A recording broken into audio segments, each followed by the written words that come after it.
Բարև ձեզ հարգելի հայրենակիցներ, ես Մարատ Հակոբյանն եմ Կիևից։ Այսօր Ուկրաինա-Ռուսաստանի լայնածավալ ներխուժման 1493-րդ օրն է։ Այսօրվա եթերը կարելի է սկսել Կարնեյ Չուկովսկու ձևափոխված խոսքերով՝ «Մի թռեք Լենինգրադ», նույն ինքը Պետերբուրգ։ Հիշում եք, չէ՞, դոկտոր Այվոլիտի մեջ որ ասում էր «Նիխադիցե в Африку гулять»։ Հիմա ասում ենք պետք չէ թռնել Լենինգրադ։ Արդեն 4-րդ օրն է, ինչ Լենինգրադի մարզը գտնվում է կանոնավոր զանգվածային հարձակումների տակ, եւ Պուլկովո օդանավակայանը ավելի շատ անգործ կանգնած է։ Թվում է բարի դրոններին դուր է եկել այնտեղ կրակներ վառելը, եւ դա կրկնվում է արդեն քանի օր իրար հետևից։ Մեր աչքի առաջ ոչնչացվում է Ռուսաստանի կարևոր նավթային նավահանգիստը եւ նավթագազային ենթակառուցվածքները, որպեսզի հակառակորդը զրկվի պատերազմի համար գումար ստանալու հնարավորությունից։ Մենք տեսնում ենք, թե ինչպես են ռուսները առանձնապես չհասկանալով ամերիկյան լրատվամիջոցների նրբությունները փորձում օգտագործել իրենց ռոպագանդայի համար այն հրապարակումները, որտեղ հիպերբոլացնում են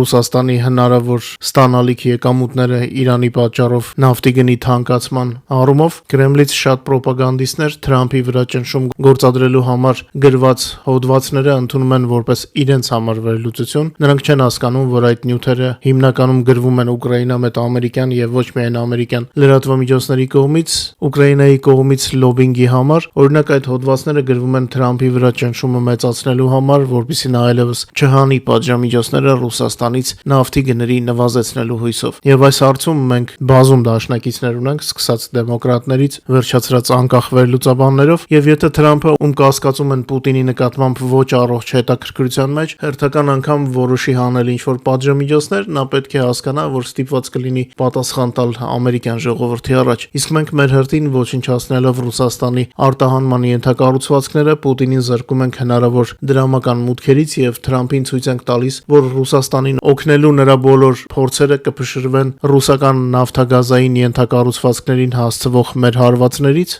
Իդեպ զենքից խոսեցինք, նախորդին շատերին զարմացրեցին ամերիկյան գեներալները, մասնավորապես Եվրոպայում Ամերիկայի զինված ուժերի եւ ՆԱՏՕ-ի հրամանատար գեներալ Քրիստոֆեր Կավոլին, երբ պատմեց, թե ուկրաինացի զինվորականները որքան արագ են յուրացրել ամերիկյան տեխնիկան եւ որ այժմ ամերիկացիներն են որոշ մեթոդներ սովորում ուկրաինացիներից, այսինքն ուկրաինացի զինվորականները ամերիկացի զինվորականներին սովորեցնում են, թե ինչպես ավելի լավ օգտվել ամերիկյան զինատեսակից, մասնավորապես Պետրիոտից։ Ուկրաինացիները ոչ միայն զարմացնում են արևմտյան զենքի լավագույն կիրառմամբ, այլև ստեղծում են իրենց զենքը, որը գրավում է զինվորականների միտքը ամբողջ աշխարհում։ Որպես ասվածի հաստատում, այսօր Սաուդյան Արաբիան Ուկրաինայի հետ ստորագրեց օդային տարածքի անվտանգության մասին համաձայնագիրը։ Մեր տելեգրամյան ալիքի բաժանորդները վստահաբար տեսել են, որ Զելենսկին այցելել է Սաուդյան Արաբիա։ Ովքեր չեն տեսել, QR կոդը ձեր էկրաններին է, բաժանորդագրվեք եւ վայելեք։ Ուկրաինայի եւ Սաուդյան Արաբիայի պաշտպանության նախարարությունները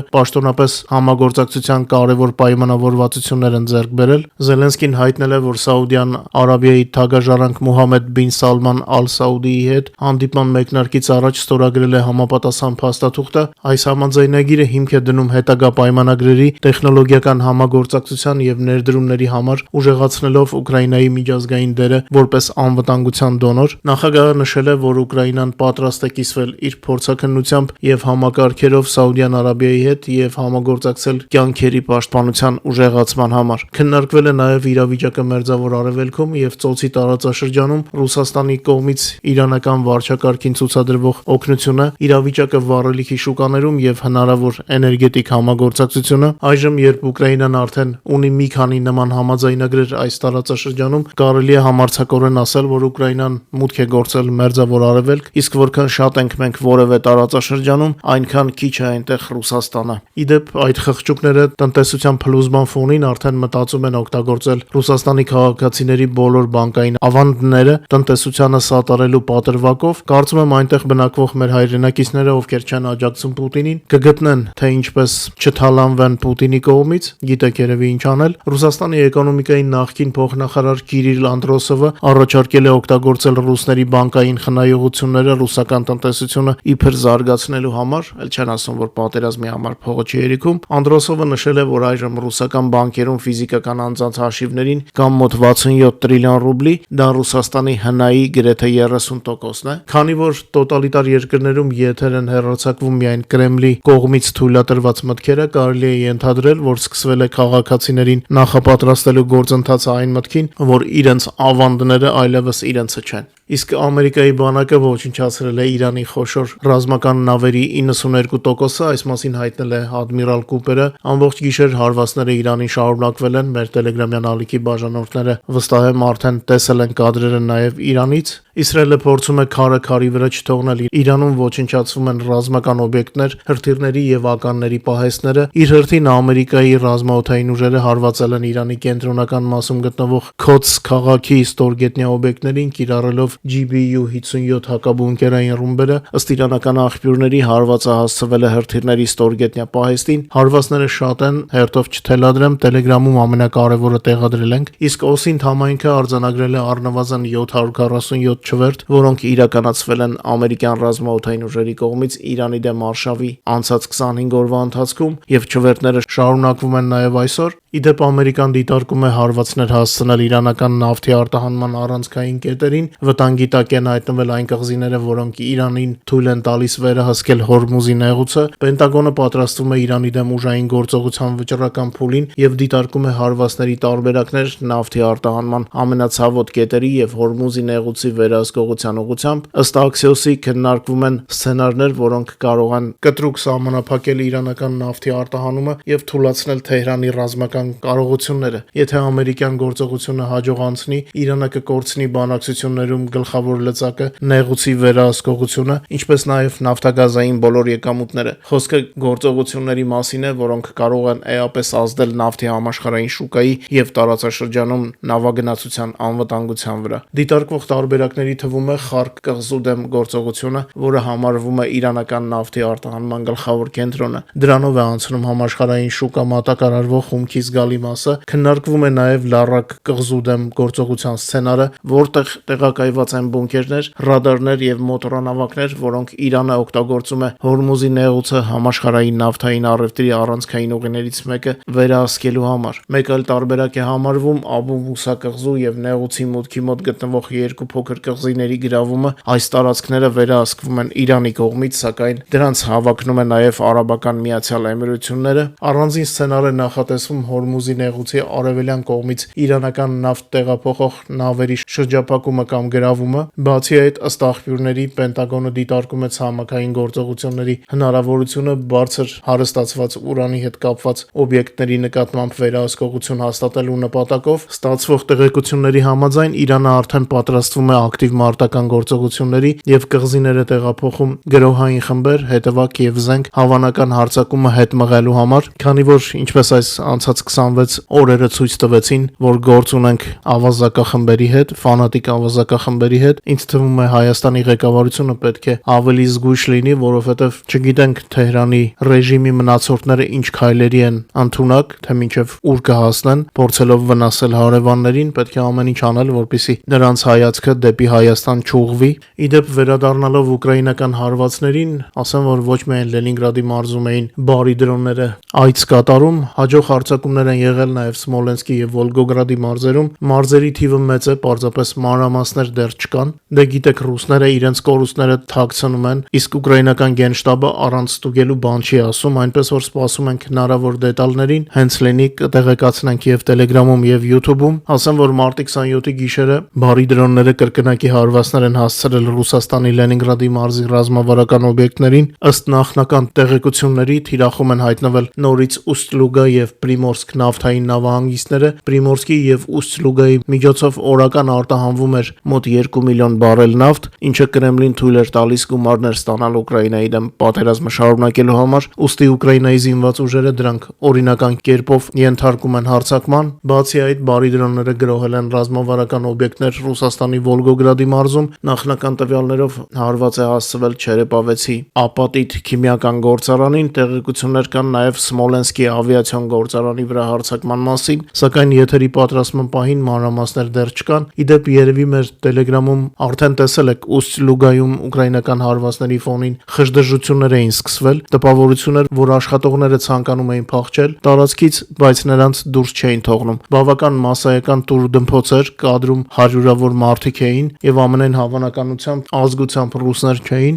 որովհետեւ акցենտ էր զգացվում, ամենայն հավանականությամբ կամ Կովկասից կամ Միջին Ասիայից։ Ռուսների մոտ կամաց տեղ է հասնում այն գիտակցումը, որ իրենք այլևս համար առաջինը չեն Ուկրաինայի հետ դիմակայունությունում, այո, քանակական առավելությունը իրենց կողմն է, բայց դա խոսում է միայն մի բանի մասին, որ մեզ ավելի շատ հրթիռներ ու դրոններ են պետք, ժամանակակից պատերազմն այսպիսին է։ Հենց ռուս բլոգերներն են գրում, որ իրենց կորուստների 90%-ը տեղի է ունենում դեռ այն ժամանակ, երբ զինվորները պատրաստվում են մարտի։ Նրանք մահանում են այդպես էլ աչքով չտեսնելով ուկրաինացի զինվորին։ Դե ճիշտ է, ինչի համար նայեն մերոնց վրա։ Մերոնք որքան էլ սիրուն լինեն, բայց օկուպանտների համար միևնույնը թշնամի ենք։ Իդեպ շնորհակալ եմ որդուս մասին անդադար հարցերի մասին։ Նրա հետ ամեն ինչ կարգին է, օրերս նա աչքի է ընկել ռուսական մեծ քանակությամբ շահեդների խոցմամբ եւ որպես պարգև 2 շաբաթով արձակուրդ է եկել։ Հիմա վայելում ենք նրա ներկայությունը, թորնիկս շատ էր կարոտել հորը, դե էլ մեր մասին չասեմ, այնպես որ կրկին շնորհակալություն ձեր ուշադրության եւ աղոթքների համար,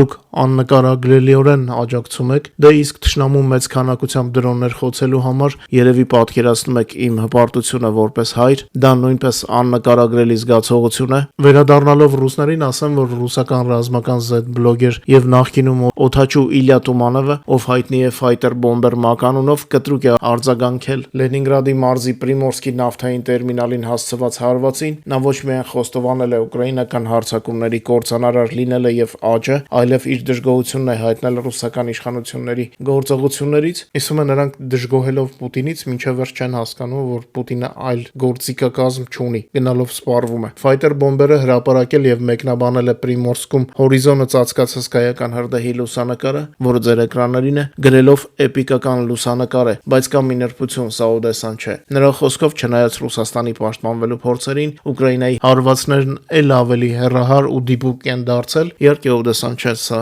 Պրիմորսկն ու Ուստ-Լուգանն այսօրին 3 ռազմաճակատում տեղի ունեցել 150 մարտական բախում, որոնց ընթացքում Ուկրաինայի զինված ուժերը լիկվիդացրել են 1000 օկուպանտի եւ նրանց 2519 միավոր տեխնիկան եւ սպառազինությունը, հազվադեպ է լինում, որ այսպես կլորթիվ է լինում 1000 օկուպանտ։ Ուկրաինական գլխավոր շտաբը նաեւ հայտնել է, որ լայնամասշտաբ պատերազմի սկզբից ի վեր լիկվիդացված օկուպանտների թիվը հասել է 1,293,170-ի, ռելիզը ձեր էկրաններին է։ Ասեմ, որ հիմնական մարտերը Պոկրովսկի եւ Գուլյայի պոլեի ուղղությամբ են։ Մինչ մեր հաղորդման մյուս թեմաներին անցնելը խնդրում եմ օգտագործել YouTube-ի գործիքները մեր եթերի առաջ խաղացմանը նպաստելու համար։ Խնդրում եմ լայքեք եւ եթե հնարավոր է կիսվեք մեր հեռարձակմամբ սոցիալական ցանցերում։ Հիշեցնեմ նաեւ, որ օրը գրեթե 24 ժամ կարող եք տեղեկանալ Ուկրաինայի եւ Ուկրաինայի շուրջ նորությունների մասին մեր Telegram-յան ալիքից, QR կոդը ձեր էկրաններին է։ Իսկ ես օգտվելով առիթից ուզում եմ շնորհակալություն հայտնել ձեզ ամեն օր ինձ ցուցաբերած աջակցության համար, ձեր լայքերով եւ մեր հեռարձակումը սոցիալական ցանցերում տարածելով շատ եք օգնում, ինչի համար շատ շնորհակալ եմ ձեզ։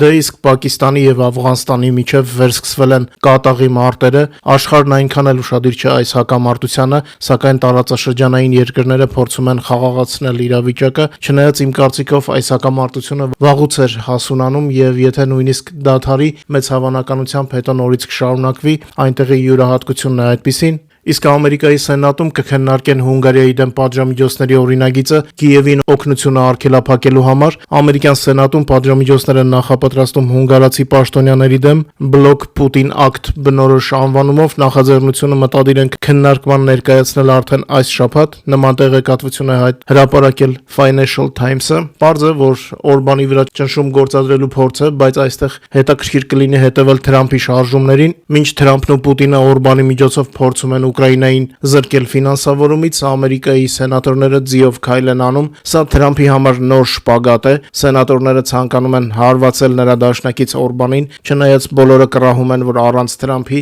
Օրբանի քայլերը այսքան վերջնագրային չէին լինի։ Քանի որ խոսեցինք Եվրոպայից, ասեմ, որ Պուտինան վագներականները արդեն Եվրոպայում են։ Փաստացի Պուտինը սկսում է դիվերսիոն պատերազմ։ Ռուսաստանը Արևելյան Եվրոպայում ծավալել է տեղի բնակիչների հավաքագրման ցանց, առաջարկելով հեշտ վաստակ եւ ուղարկում է մարզական ճամբարներ դիվերսանտների նախապատրաստման համար։ Արևելյան Եվրոպայում հայտնաբերվել են տեղի բնակիչների հավաքագրման ցանց, իշահ Ռուսաստանի եվրոպական երկրների ապակայունացման եւ դիվերսիոն գործողությունների համար։ Այս մասին գրում է Պոլիտիկոն։ Ըստ պարբերականի աղբյուրների, Մոլդովայի, Բուլղարիայի եւ Սերբիայի ու այլ երկրների բնակիչներին առաջարկում են $300-ից $500 հեշտ վաստակ եւ վճարովի 2 շաբաթյա ուղևորություն ակտիվ հանգստով։ Իրականում հավաքագրվածները հայտնվում են մարզական ճամբարներում, որտեղ նրանց սովորեցնում են կառավարել դրոններ, օգտագործել այրող միջոցներ եւ դիմակայել ոստիկանությանը զանգվածային միջոցառումների ժամանակ։ Որպես հրահանգիչներ հանդես են գալիս նախկին վագներականների հետ կապված անձինք։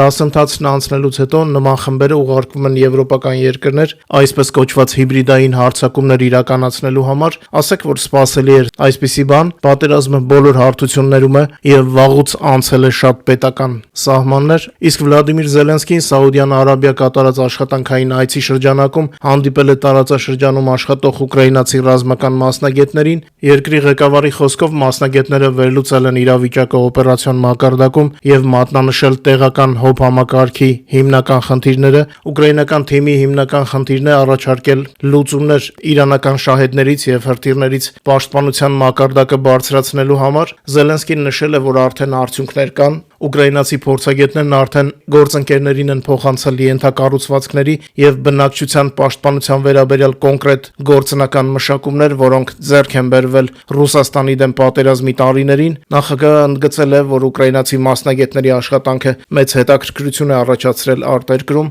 Զելենսկին հավելել է, որ քննարկվել են Սաուդյան Արաբիայի հակաօդային պաշտպանության ուժեղացման կոնկրետ քայլեր, նախ եւ առաջ դրոնների դեմ պայքարի ոլորտում։ Նրա խոսքով Ուկրաինան պատրաստ է այս ոլորտում երկարաժամկետ համագործակցության։ Այսպիսով Ուկրաինան մոնետիզացնում է Ռուսաստանի դեմ պատերազմի փորձը դեռևս մինչև ռուսական ագրեսիայի ավարտը։ Իսկ այդ ընթացքում, ինչպես նշում են պատերազմի ուսումնասիրման ամերիկյան ինստիտուտի վերլուծաբանները, Ուկրաինայի զինված ուժերի հաջող հակագրոհները հարավում ձախողում են Ռուսաստանի ծրագրերը Դոնեցկի մարզում։ Իր հերթին գեներալ Սիրսկին պատմել է ռազմաճակատում տիրող իրավիճակի մասին։ Նրա խոսքով հակահարձակողական գործողությունների մեկնարկից ի վեր Ուկրաինայի պաշտպանության ուժերը վերականգնել են վերահսկողությունը մոտ 470 քառակուսի կիլոմետր տարածքի նկատմամբ, ոչնչացնելով ավելի քան 11,000 ռուս օկուպանտների։ Լենինգրադի մարզի հարվածներից նոր տվյալներ կան։ Արբանյակները արձանագրել են Բալտիկ ծովի Ուստ-Լուգա եւ Պրիմորսկ ռուսական նավահանգիստների վրա մի քանի հարձակումների հետևանքները։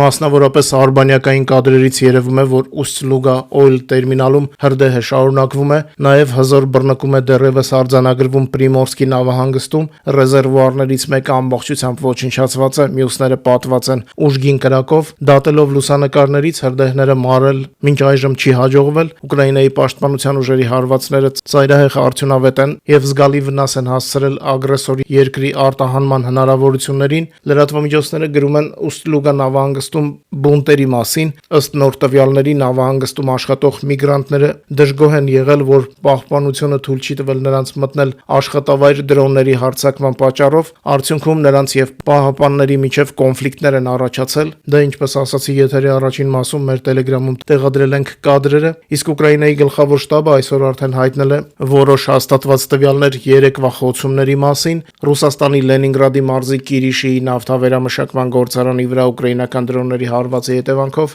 վնասվել են գործարանի կարևոր սարքավորումներ։ Ճշտված տեղեկությունների համաձայն հաստատվել է նավթի առաջնային վերամշակման LO AVT-2 եւ LO AVT-6 սարքավորումների, ինչպես նաև նավթային բիտումների արտադրության օբյեկտների հիդրոմաքրման եւ գազաֆրակցիոնացման տեղակայանքների վնասումը։ Նշվում է, որ ձեռնարկության հզորությունները օգտագործվում են նավթամթերքների լայն տեսական ու արտադրության համար, մասնավորապես ագրեսոր պետության զինված ուժերի կարիքները հոգալու համար նախատեսված վառելիքի։ Ուրբաթ գիշերը մարտի 27-ին Ուկրաինայի պաշտպանության ուժերը խոցել են թշնամու Վալդայ ռադիոլոկացիոն համալիրը ժամանակավորապես օկուպացված Ղրիմի Գվարդիեյսկե բնակավայրի շրջանում։ Հատկանշական է, որ այն պետք է հայտնաբերեր եւ հակազդեր փոքրաչափ դրոններին, ստացվում է, որ դրոնները առաջինն են հայտնաբերել Վալդային, նաեւ Եվպատորիայում խոցվել է Ֆորպոստ դրոնների կառավարման ցամաքային կայանը։ Բացի այդ, ուկրաինացի պաշտպանները հարվածել են թշնամու հրամանատարական կետին Դոնեցկի մարզի ժամանակավորապես օկուպացված տարածքում գտնվող Օլգինկայի շրջանում։ Ուկրաինական ուժերը նաև խոցել են ռուս օկուպանտների զինամթերքի պահեստը Դոնեցկի մարզի Մանգուշի շրջանում, սա Մարիուպոլի մոտ է։ Գլխավոր շտաբից հայտնել են, որ ուկրաինացի մարտիկները հարվածել են նաև հակառակորդի նյութատեխնիկական միջոցների պահեստներին Դոնեցկի մարզի Ռիբինսկայի եւ Զապորոժիայի մարզի Նավասյոլովկա բնակավայրերի շրջանում։ Բացի այդ, հարված է հասցվել թշնամու կենթանի ուժի կենտրոնացման վայրին Դոնեցկի մարզի Դարոժնեյե բնակավայրի շրջանում, իսկ ռուսական զորքերը գիշերը Ուկրաինայի վրա հարձակվել են հարյուրավոր հարվածային դրոններով։ Թշնամական թիրախների մեծ մասը ոչնչացվել է ուկրաինական ՀՕՊ-ի կողմից, հաղորդվում է երկրի հյուսիսում, հարավում եւ արևելքում Շահեդ Գերբերա Իտալմաս տեսակի եւ այլ տիպի 93 թշնամու դրոնների խոցման մասին։ Միևնույն ժամանակ արձանագրվել է 9 հարվածային դրոնի խոցում 8 տեղանքում, ինչպես նաեւ խոցված թիրախների եւ դրանց բեկորների անկում 4 վայրում։ Նաեւ արդեն այսօր մարտի 27-ին ռուսները հրթիռով հարձակվել են Խարկովի վրա։ Թշնամու հրթիռը հարվածել է բազմաբնակարան շենքի,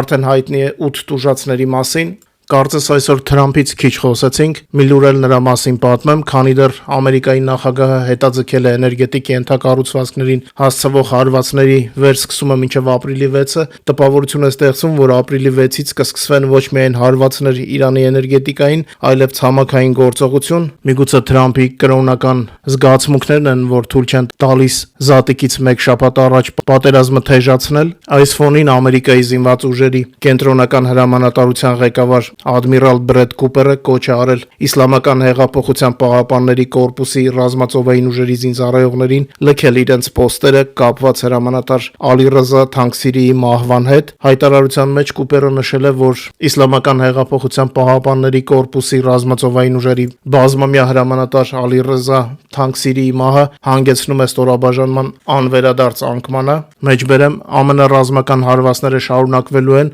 ուստի մենք կոչ ենք անում յուրաքանչյուր իրանցու, ով ծառայում է կորպուսի ռազմածովային ուժերում, անհապաղ լքել իր պոստը եւ վերադառնալ տուն, խուսափելու համար հետագա անհարկի վնասվածքների կամ մահվան ռիսկից, ասված է հայտարարության մեջ։ Շատ չերկարացնեմ եթերը, շնորհակալ եմ, որ մեզ հետ եք։ Խնդրում եմ չմոռանալ լայքել եւ տարածել մեր եթերը, իսկ ովքեր դեռ բաժանորդագրված չեն, խնդրում եմ ստուգեք եւ բաժանորդագրվեք։ Ձեզ ցանկանում եմ ամենալավն ու բարին, ուսամ կհանդիպենք արդեն վաղվա եթերում։ Բարով մնաք եւ ամենագլխավորը՝ անփորձանք։